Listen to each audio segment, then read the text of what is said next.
এই কাজগুলো করতে যেমন পরিশ্রমের দরকার তেমনি সময়ের দরকার, আবার এর পিছনে খরচটাও মোটামুটি যা হয় তার চেয়ে পরিশ্রমটাই বেশি হয়। এর কারণে হচ্ছে দামটা দেখা যাচ্ছে তুলনামূলকভাবে একটু বেশি হয়ে যায় আমার মতে আর কি। আমি সবার মনের কথাটাই বলে দিলাম।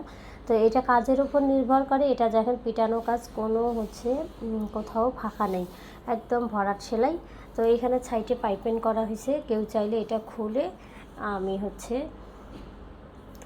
চিকন লেস টেস লাগাই দিতে পারবো, সেটা হচ্ছে আপনার কাস্টমাইজের উপর। তো আমি এখন দেখিয়ে দিচ্ছি যে অনেকেই বলে এত দাম দিয়ে পাপোশ হিসাবে নিব। আচ্ছা যাই হোক, তাদের মাথায় একটা আইডিয়া দিচ্ছি যে আপনারা এই যে ওয়াশিং মেশিন কিংবা ওভেনের উপরে দিতে পারেন। আমি ওয়াশিং মেশিনের উপর দেখিয়ে দিচ্ছি সাইজটা। ওয়াশিং মেশিনে যখন দিবেন এই সাইজটা ঝুল আসবে না, একুরেট হবে। দুই পাশে একটু করে ঝুল আসবে, এই যে দুই পাশে আসবে।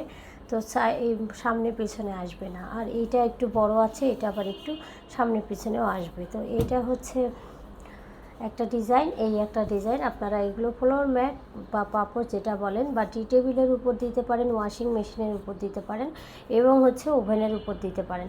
এগুলো হচ্ছে কাপড়গুলো ভয়েল কাপড় লাগানো আছে, এটা একটু মোটা কাপড় লাগানো আছে, কটন কাপড়। কেউ যদি এটা চেঞ্জ করতে চান করে দেওয়া যাবে। তো আমি আমার মতো করে রাখছি, আপনারা চাইলে এটা কিন্তু সুতার কালার কাস্টমাইজ করে নিতে পারবেন, কাপড়গুলোও কাস্টমাইজ করে নিতে পারবেন। আবার যদি কেউ বলে যে কাপড় লাগাবো না, আমরা শুধু লেস দিব, সেটাও কিন্তু দিতে পারেন।